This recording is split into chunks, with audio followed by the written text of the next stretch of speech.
और अपने चैनल मीता Chaudhary live news के जरिए एक बार फिर आपके साथ जुड़ूंगी और ज़्यादा वक्त न जाया करते हुए आज हम बात करेंगे कंगना रनौत। कंगना रनौत ने ये साबित कर दिया है कि वो सच में झांसी की रानी वो रियल मर्दानी है और मणिकर्णिका की तरह ही वो जूझने में, लड़ने में और ना झुकने में विश्वास रखती है। बात करेंगे अगर इस पूरे पिछले 2 महीने 3 महीने के डेवलपमेंट के, तो जब से सुशांत सिंह राजपूत की मौत हुई है, कंगना इस मामले को लेकर काफ़ी मुखर रही। वो बार बार कई तरह के सवाल खड़े करते रही। बॉलीवुड के नेपोटिज्म से लेकर वॉकिंग कल्चर से लेकर के डर्टीनेस, ड्रग एंगल, इन सब को लेकर के खुलकर बात की कंगना ने। और जिस तरह से जांच चल रही थी, उस जांच को लेकर के कई सवाल भी खड़े थे। लेकिन महाराष्ट्र की इस सरकार को कंगना का ये मुखर अंदाज कुछ ज़्यादा रास नहीं है।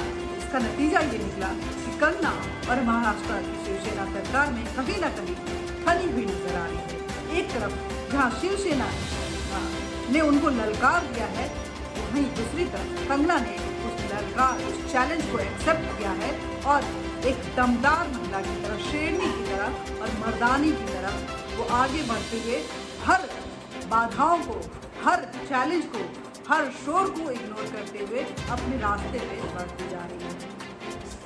इस मामले को अगर पूरी तरह से देखें तो जब से कंगना ने जिस तरह से जांच चल रही थी उसको लेकर के सवाल खड़े किए और ये बताया कि क्यों आखिर सरकार इतनी निष्क्रिय होकर इस जांच को नज़रअंदाज कर रही है, उसके बाद कंगना को लगातार धमकियां मिलनी शुरू हो गई थी।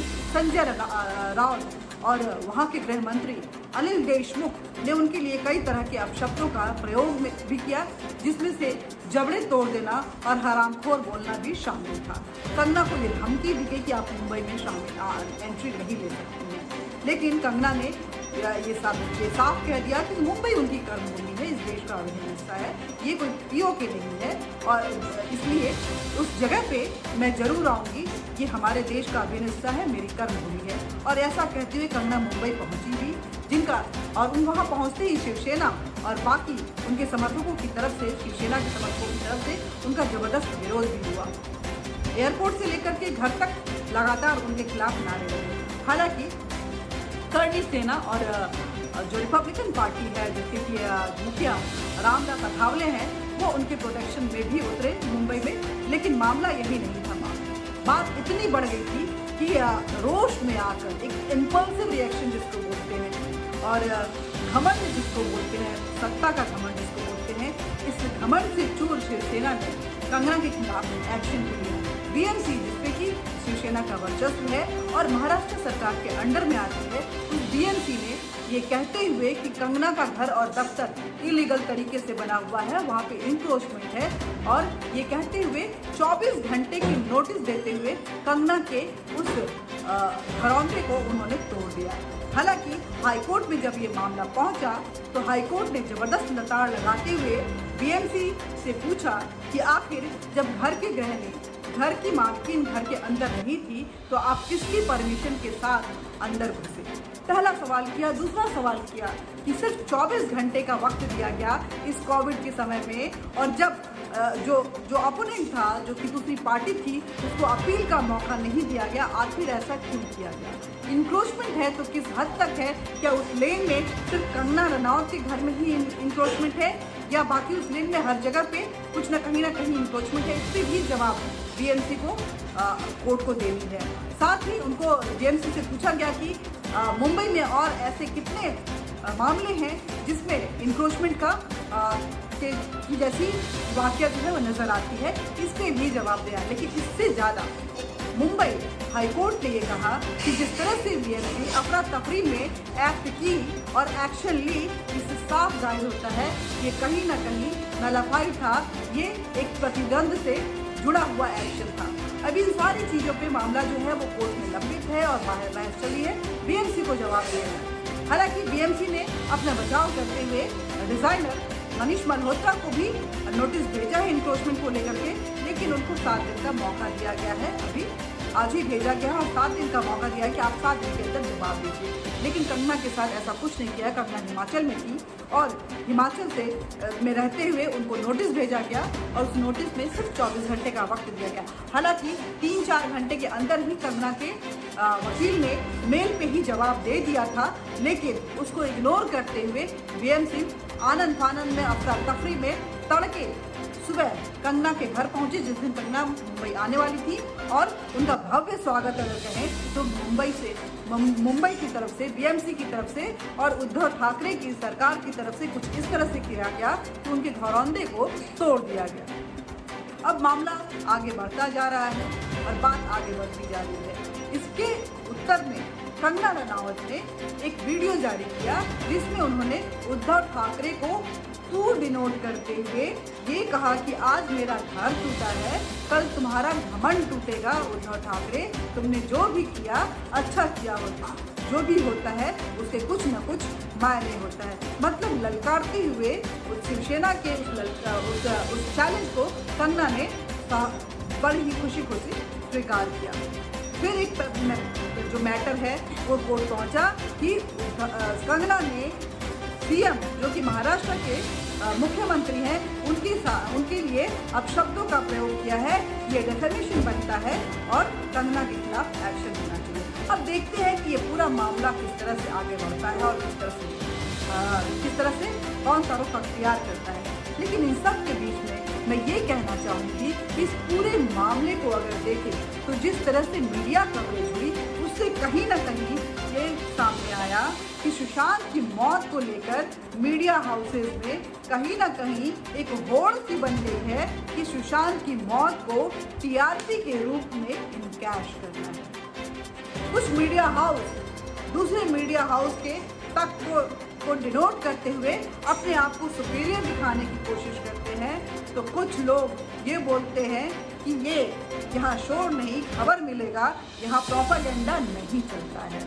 लेकिन जब कंगना वहाँ पहुँची तो कुछ इस तरह का नज़ारा ग्राउंड पे भी नजर आया।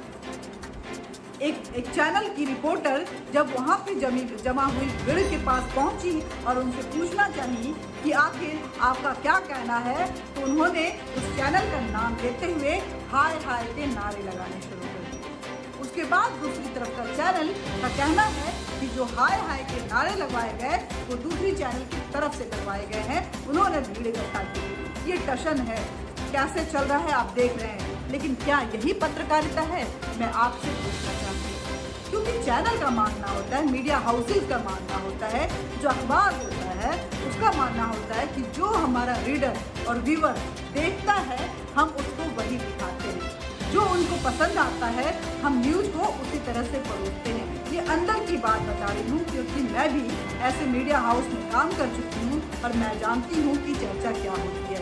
उसको जो डिमार्केटिंग किया जाता है, उसका जो पैरामीटर तय किया जाता है वो टीआरपी होता है कि अगर मेरी टीआरपी मैंने ऐसा दिखाया और मुझे ज़्यादा मिल रही है, इसका मतलब जनता मुझे पसंद कर रही है और इस न्यूज़ ट्रेंड इस स्टाइल को पसंद कर रही है और मैं इसी स्टाइल में अब न्यूज़ परोसना शुरू करूँगा। और क्योंकि टीआरपी हाई हो जाती है किसी चैनल की किसी वजह से, तो उसका नतीजा ये होता है कि उस चैनल के उस अंदाज को बाकी चैनल फॉलो करने लगते हैं, क्योंकि उनको भी लगता है कि टीआरपी के इस रेस में मुझे भी आगे आना है। अब आपको ये तय करना है कि क्या आपको इसी तरह की खबरें चाहिए जिसमें खबर कम, प्रोपेगेंडा ज़्यादा और दोषारोपण एक दूसरे के ऊपर ज़्यादा होता है, जहाँ पे अभी तक ये नतीजा नहीं निकल पाया कि हाँ सुशांत की मौत हुई, वो आत्महत्या थी या हत्या थी, आखिर केस किस दिशा में आगे बढ़ रही है, कौन सा वो व्यक्ति है जो इस पूरे मामले को से जुड़ा हुआ है। हाँ, ड्रग एंगल जरूर सामने आ गया जो कहीं ना कहीं इस केस को डाइवर्ट कर दिया, लेकिन इस ड्रग एंगल को देखते हुए अगर देखें तो बहुत बड़ा खुलासा भी है। लेकिन आखिर वो बड़ी मछलियाँ पकड़ी जाएंगी कि नहीं पकड़ी जाएंगी, ये देखने वाली बात रहेगी, क्योंकि जो रिया या शौविक या दीपेश सावंत या इस तरह के कुछ जो ड्रग्स पेडलर थे वो छोटी मछलियां हैं जो अपनी जगह तलाशते रहते हैं। ऐसे लोग आपको इस मीडिया हाउसेज में भी मिल जाएंगे जो अपनी जगह तलाशने के लिए, अपनी जगह बनाने के लिए उनके ट्रैप में फंस जाते हैं और उनकी ख्वाहिशों को पूरा करते करते कहीं ना कहीं वो अपने आप को बर्बाद कर देते हैं और उनका रास्ता कुछ अलग रास्ता बन जाता है। तो ये आपको तय करना है कि चैनल या खबर किस तरह की होनी चाहिए, ताकि ये खबर वालों को भी पता चले कि उनको जनता के लिए किस तरह की खबर परोसनी है। इस बीच में आपको बता दूं कि क्या क्या खबरें आपके पास मिली जा रही हैं। चाइना चुशुल में लगातार अग्रेसिव हो रहा है और कई तरह के नए बिल्डअप वहाँ पे बनने शुरू हो गए हैं। हालांकि हमारी सेना भी चौतरफा चीन के बॉर्डर को घेरे हुए है और उन पहाड़ों पे जिस पे कभी किसी की नज़र नहीं जाती थी, जो हिंदुस्तान के कब्जे में नहीं था, वहाँ तक पहुँच के हमारे हिंदुस्तान की सेना अपना परचम लहरा रही है। लेकिन ये खबर शायद आपको टिकर में तो मिलेगा, लेकिन चर्चा का विषय आजकल आपकी ये खबरों में नहीं है। आप उस पर डिबेट नहीं सुन पा रहे होंगे। उस खबर का वो रूप जो कि शोर शराबों के साथ होना चाहिए था, ये आपके पास नहीं पहुंच रहा है। दूसरी खबर, जिस कोविड के वैक्सीन को लेकर के कहीं ना कहीं एक उत्साहित हम लोग थे कि जल्द ही आ जाएगा। सीरम कंपनी जो ऑक्सफोर्ड के साथ मिलकर जल्दी ही वैक्सीन लाने के फिराक में है और वो जल्दी ही आ जाएगा। टेस्टिंग अपने सेकेंड स्टेज तक पहुंच चुका है।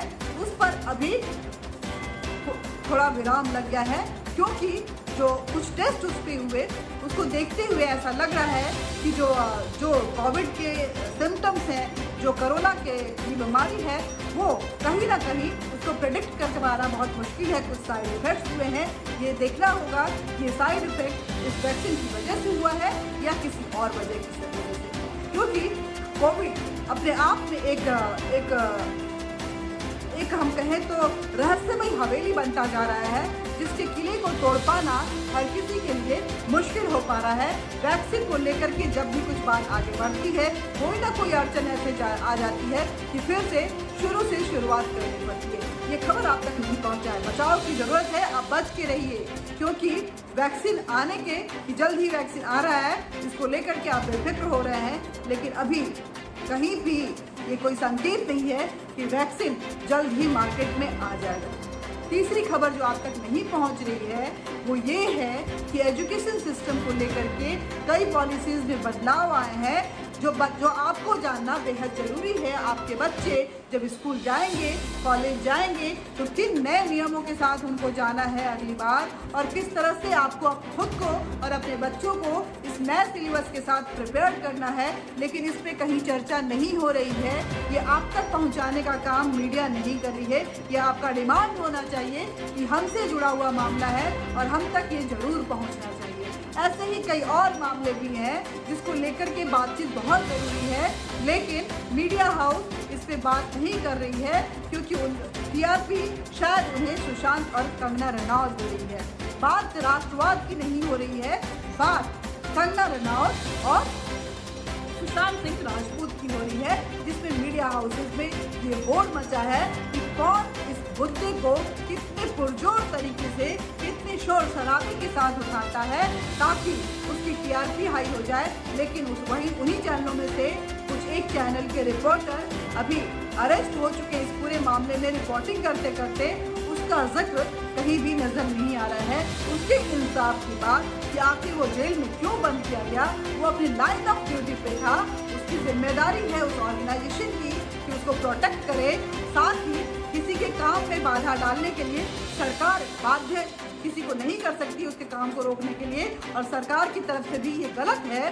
उसको लेकर के किसी चैनल पे, खुद उसके चैनल पे भी कोई शोर शराबा आपको नजर नहीं आ रहा होगा। तो टीआरपी की रेस में आप अपने आप को मोहरा मत बनने दें और ये तय करें कि खबर किस तरह की आपको चाहिए और उन खबरों के कितने मायने आप तक। आज के लिए बस इतना ही। बात करते रहेंगे, बातचीत का ये सिलसिला जारी रहे। इसके लिए जरूरी है कि आप हमारे चैनल को सब्सक्राइब करें, साथ ही बेल बटन दबाएं और लाइक जरूर दबाएं। साथ ही अपना विचार साझा करने के लिए कमेंट बॉक्स में कमेंट करें। तब तक के लिए नमस्कार। फिर मिलते रहेंगे, बातचीत करते रहेंगे। Thank you.